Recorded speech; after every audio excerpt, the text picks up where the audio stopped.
last week on Tuesday when we discussed the North Carolina head coaching job and, the idea that it was the only power conference job open. It was the best job available. Well, there are some other power conference programs that have decided they would like to join that conversation as well, as Purdue has decided that it is going to they didn't decide. They fired Ryan Walters on Sunday. West Virginia fired Neil Brown on Sunday. And of course, as we mentioned on Saturday night show, UCF is in the market as Gus Malzahn has stepped down to reportedly take over as the new offensive coordinator for the Florida State Seminoles. So Danny, I'll throw this to you first. Of these job openings that we got here in the last couple of days, which one of these has got your attention as one that, is a little bit intriguing from what we're going to have in terms of the way it'll impact the coaching carousel? I think it's interesting. I heard you guys listen to the reaction pod Sunday morning, my little jog, and I heard it sounded like Bud wanted to make the case that UCF was a better job than North Carolina. I kind of would lean toward it's way closer than we think. I think UCF is still a job that people find very, very attractive because of where it is, the talent that resides very close to you, the fact that gap feels like it's been closed between the Power Three with Miami, Florida, and Florida State, and it's not a basketball school. At the same time, I wish North Carolina would make a commitment because I've always felt like they could be a powerhouse in football if they wanted to be. I just don't think they want to be that. I would agree with you. Not if it is going to come at the cost of the basketball program. That's right. Without a doubt. So, I think with that being said, if you're the best coach available and you're fielding these offers, I think UCF does become a little bit more attractive. One thing I would point out, though, and Joey Stephen just mentioned it in the chat, there is a decent job that at some point in the future, North Carolina will be in either the Big Ten or the SEC. UCF won't. Which, do you want to be the guy to make that transition? Probably not. I'd rather be the guy that gets the job afterwards when the checks start getting bigger. Well, I would argue that should not be part of the consideration because you are not going to be able to read those tea leaves. We've had too much hearsay, too much like everyone's cooking up their dream of the future. And it might not even be the Big Ten and the SEC. It might be a whole new division. It might be the Super League. It could be if I was a coaching candidate, and I know that a lot of coaches listen to us, I would take all of the classic considerations into, what's your family situation? Where do you want to live? What are they paying? What kind of roster are you taking over? What kind of financial commitment are you making to assistants? I think you can take a traditional approach to this because for all the realignment things that have caught us by surprise, for all the realignment rumors that have not come true over the last, 5 to 10 years, I would not make a coaching decision based exclusively on that. I think I agree. Also, if you tell me that Carolina is going to spend right now in preparation for potentially going to the Big Ten or the SEC, then I think I want that job because they clearly have some money if they're willing to get off the wallet and really go for it. I just think you can get a lot better coach than Mac Brown. So I think that's a really attractive job. Now, UCF greater than West Virginia, we agree, right? Yes. Like no debate. I mean, I don't think it's like a chasm, but I think when you struggle with it. I'll give it to you, but I think it's so much easier to recruit to UCF than it is. Totally agree. 100%. Also, I mean, think about how clouded our perception of West Virginia is because of the success they had in a really, really watered down Big East before they made the jump. I mean, Miami was gone. Virginia Tech was gone. Boston College was gone. Louisville was already gone too, right? But not when Rich Rod had it rolling. Well, Miami was already gone. So was Va Tech. Yeah, that was yeah. Yeah, they were playing like a really crappy schedule. We were all arguing whether that league should have access to the BCS at the time. Right. I think West Virginia is a good job. It's a Power 5 job. It's not like a job you can't win at, but I would rather have UCF. Me too. So you would put it at what, third of these we're talking about? Clearly third. I think WVU. greater than Purdue. Even though Purdue's Purdue's the one that is a power 2 job right now. It's just money-wise, Purdue's not spending like it until Purdue shows that kind of commitment, because that is the most They don't fast. spend? Yeah, no, I mean, look what happened. Like, you Lost their compare 2 best players. Yeah, you compare Walter's salary to other power league salaries. It's not at the high end. Before the season started, they had offers on their 2 best players that they did not even really come close to trying to match. So those guys walk out the door. So until Purdue shows that it is willing to put that kind of money into the football program, I think it's hard not to argue that it's one of the lower tier P4 jobs out there, even if it is in the Big Ten. So it's going to be really interesting to me to monitor what happens there and what kind of candidates they can realistically get. Wouldn't we know what Walters was making? I think it was $4 million. It's a public. We should be able to have that. Wait, Purdue is public? Yeah. All of this that we're saying about Purdue, wouldn't we have said the same thing about Indiana a year ago? Yeah, but Indiana put a bunch of money in. They did. Also, we have no idea if Cignetti can sustain this at all. Like, if I told you that Indiana misses a bowl next year, are you at all surprised? Yes. Really? Given how this sport is so like variable year to year? 100% sig pilled. I'm out. I mean, like I'm over the edge. I wouldn't be shocked, but I do think that they're gonna go. I mean, they spent a lot of money in the portal this year. I think they'll spend money in the portal again this year. They have done the smart thing that Purdue has not done, and that Indiana's going to make the playoff because they win 11-1. Mm-hmm. But Indiana scheduled with the purpose of going 6-6 Mm-hmm. because they bought out that Louisville game to get an auto win. Purdue, meanwhile, Notre Dame and Oregon State, and they scheduled Oregon State before Oregon State, lost out in the Pac-12.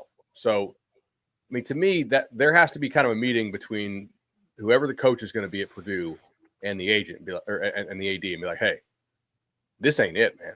Like, I need 3 absolute cupcakes if you want to sniff a bowl, because our goal is to go 3-6 in the league and 3-0 in the non-con. Walters got $4.05 million, which ranks 52nd. What was the buyout? I don't know that off the top of my head. A lot of times, like 85%. About 9. Says according to USA Today, it was about $9.5 million. Okay, so I mean, the new coach is going to walk with the new coach. If you sign the contract, you're getting $20 million before you pay your agent and the government. A lot of people will still take that job. But there's also a decent chance you're going to get hired by a guy who won't be there 6 months later. But the contract that you sign is going to be there. Like, I don't think. Are you giving Purdue that status? But that's kind of like my point, though, is as far as the candidate pool. If you just feel like this is my one shot, then Purdue might be an attractive gig to you. But if you've got higher ambitions than that, I don't know if anybody's going to look at Purdue as a stepping stone job. I mean, Braum did win there, but that was Big Ten West. Mm-hmm. That's a different. Those days are gone. I think Braum's the only coach to leave there without being fired since. I mean, I don't know that. No, I mean, I'm just saying, like, in our recent run. Yeah, because like Joe Tiller, kind of like the South Carolina of the Big Ten. Take it back to Tiller, basically. Yeah, Tiller retired, and then everybody else has been fired. Yeah. I mean, look at this future non-conference schedule. Next year they play the Irish again. 26 they get Wake and the Irish. 27 Irish, North Carolina, and Miami, Ohio. Mm-hmm. I mean, they're doing what Illinois used to Indiana do. State. They're doing what Illinois used to do. They used to think, they were more interested in thinking about selling tickets for getting a decent opponent to come into town for a non-conference game than they were thinking about other ways to make money. And if that's what they want to do, cool. But as the head coach, you need to be like, all right, you're about that business. I'm about that business. And my business here is not winning. It's making money. Any thoughts on candidates? Anybody to watch for any of these jobs? I mean, West Virginia, obviously, Jimbo is going to come up. Rich Rod. Yeah, Rich Rod's going to come up. Tony, the defensive coordinator at North Carolina State.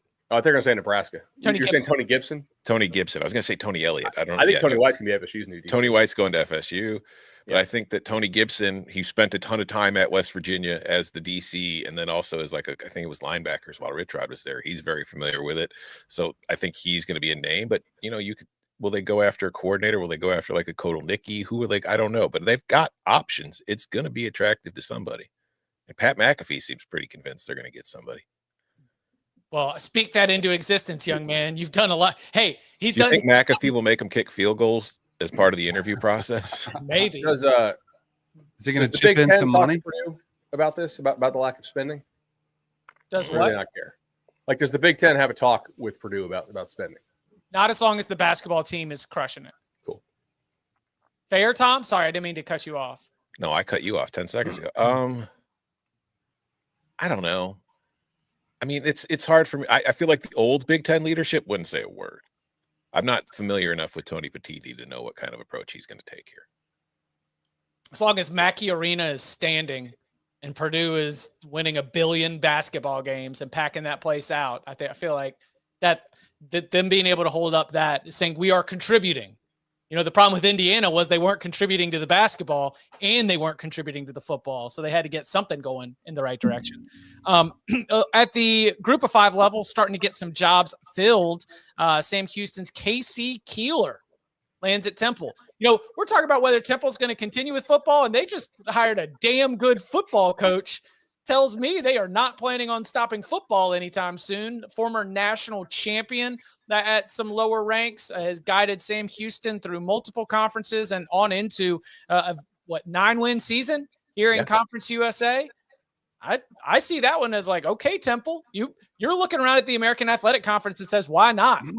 Why can't we be able to jump up a tier or two within this league? Yeah, he's a Pennsylvania native, and he had a lot of success at Delaware, which is pretty much a suburb of Philadelphia.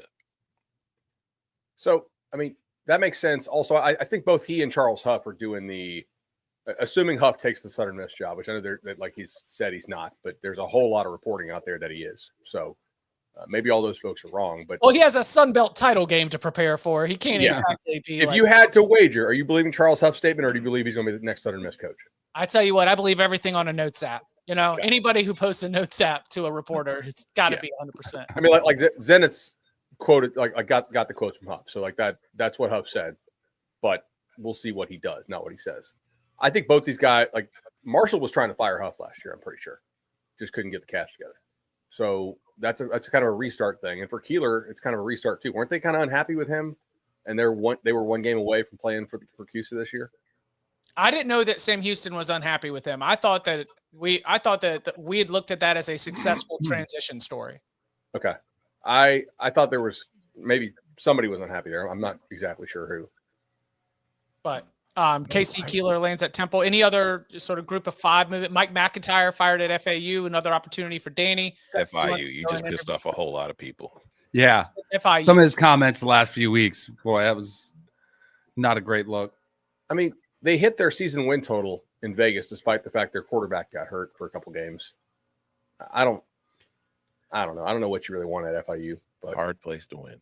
Yeah, like not much of a dedicated fan base. There is a good little Pause Up podcast. Not a 247 competitor. We don't really have a FIU site, but yeah, they do a good job. Is that your fault if you've been slacking on getting that together? Yeah, that's on the list. Pitbull, Like head coach of FIU, who says, "Oh yeah, we could do that." You know, Get DJ Khaled as like an offensive coordinator. Look, we're in a new era. Do what you can.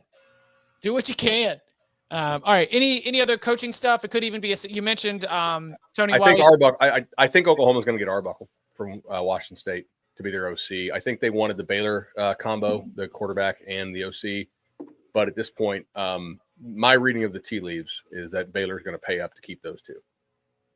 Obviously, if you don't fire Aranda, you need to spend to keep some of the stuff that helped them turn it around this year. Yep.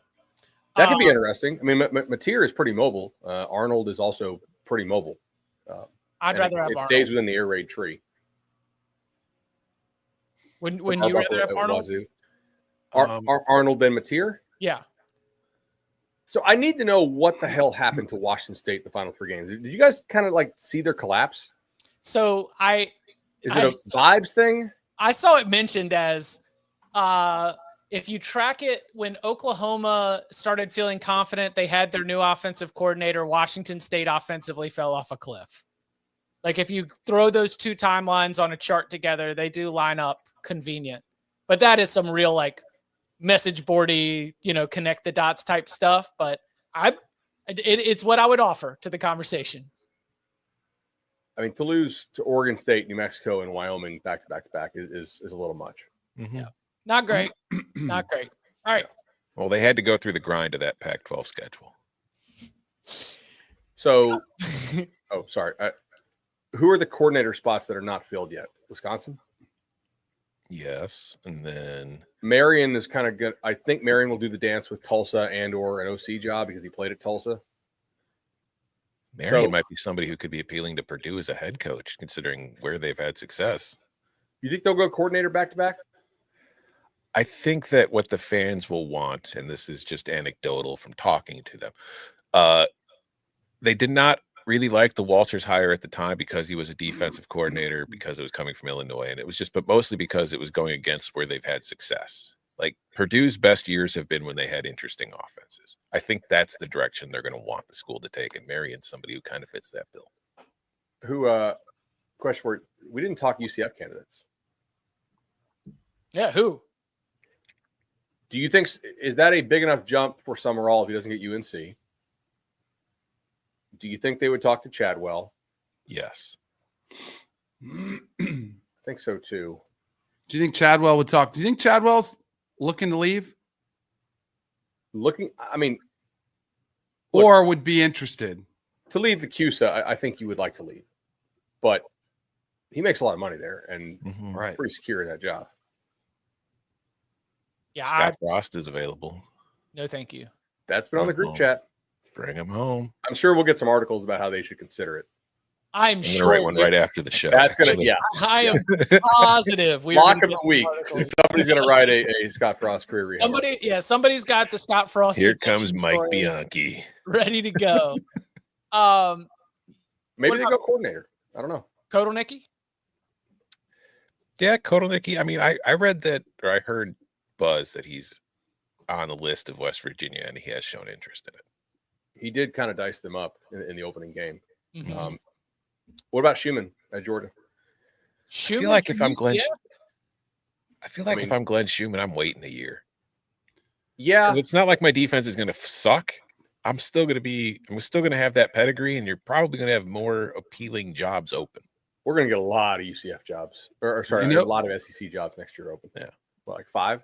You know who I would call is the guy who was shredding up his defense on Friday night, Buster Faulkner. I know he's a Georgia guy, and maybe he goes back there eventually, but that dude, he's done really good work with Haynes King and like 3 different quarterbacks. He's found out ways to win, except for what's his name, who just was in way over his head. Sims? Pyron. Oh, Pyron. Who I know a couple teams that have played Georgia Tech this year, and they think that guy is good. Yeah, he's really good. He's sharp.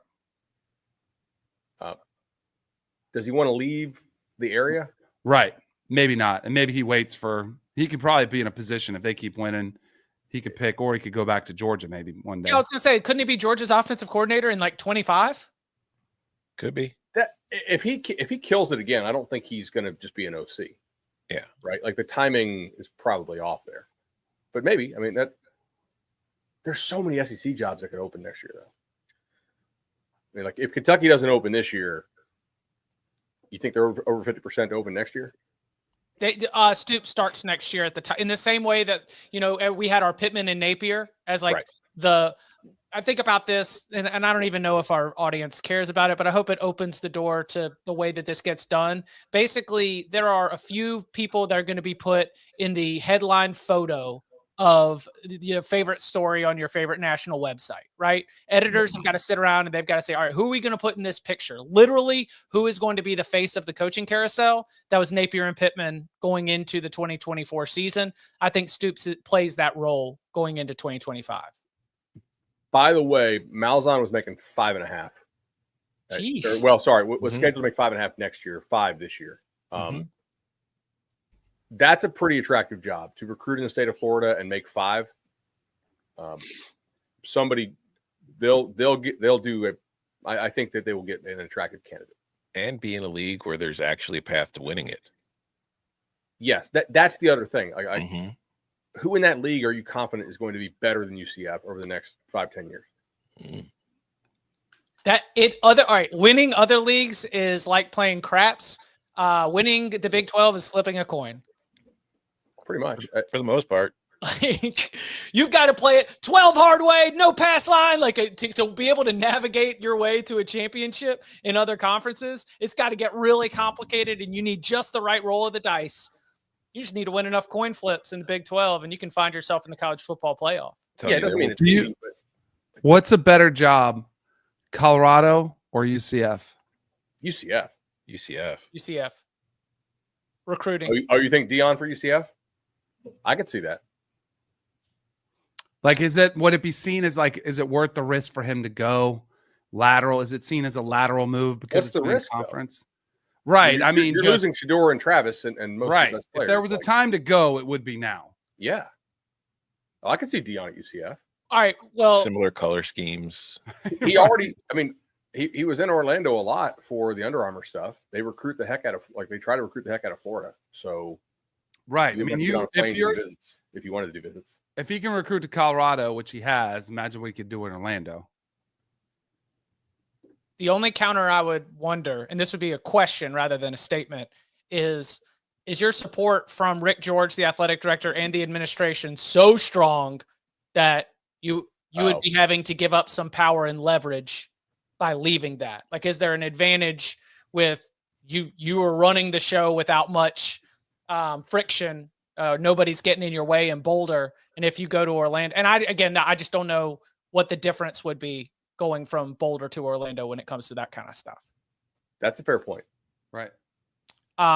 Barry Odom, just name to watch in general across the board. Yes. If Dion leaves Colorado, Barry Odom go to Colorado. What about Barry Odom, West Virginia?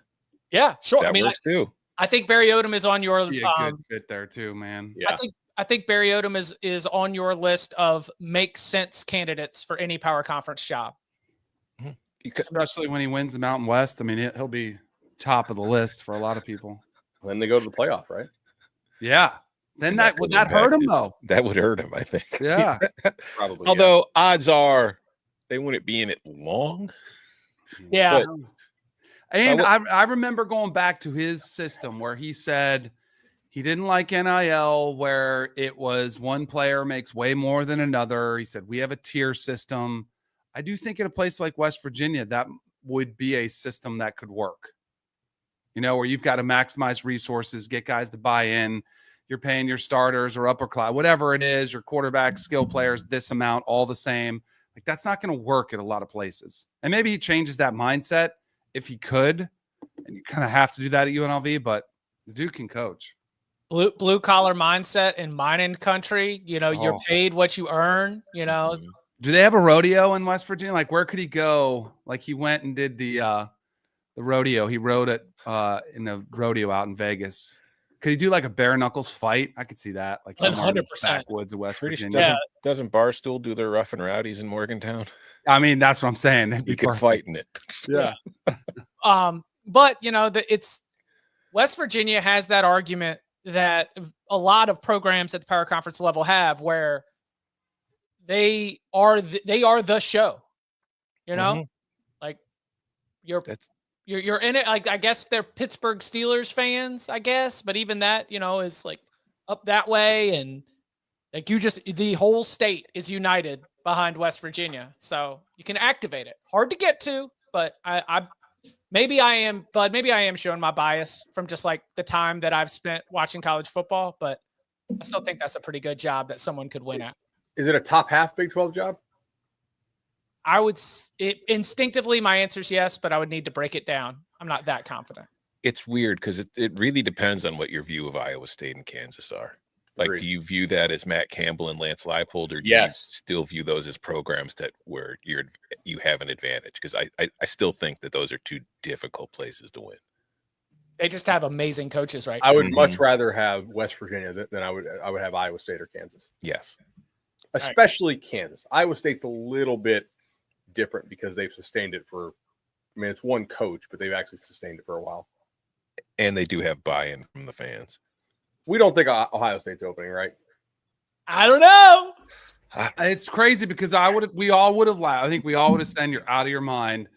But I feel like what was taking place, because I'm sure I wasn't the only one, and it's what no coach wants you to be doing. I was Googling Ryan Day buyout, which I found 37 million, I think was the number, which for a fan base that raised the money quickly to get 20 million for that roster, you know, if that appetite is there, they probably could afford it. One of the richest athletic departments that's there. I think if the only way that happens, if it's a first round exit, like if it's a hangover from this game, I mean, they're still the third best odds to win the national championship. Like they still could win this thing. No, they can't. I feel like we saw the fabric of that team. They totally could. Who's looked unbeatable? Like who's the team that you say they have no chance against? Themselves. Anybody with a defensive That line. is true. It is themselves. Like this, like that is my, and look, I'm going to get clipped and I'm sure that I'm going to get roasted if Ohio State does run off and win the national championship. But Ohio State's worst enemy is Ohio State.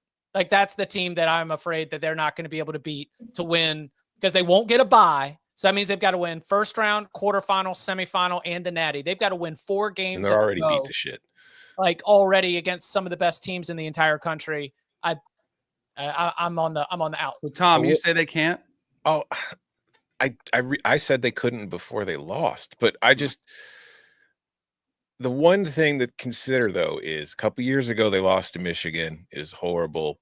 Everybody sucked. Ryan Day needed to get fired. And then they nearly beat Georgia in the semifinal. And had they pulled that off, they're beating TCU and they're national champions. Maybe that locker room unites and rallies around all the crap that's going on outside. And hell, even looking at their fans who are calling for Ryan Day to be fired and being, it's like it's us against the world. Because we know Ohio State has done that before.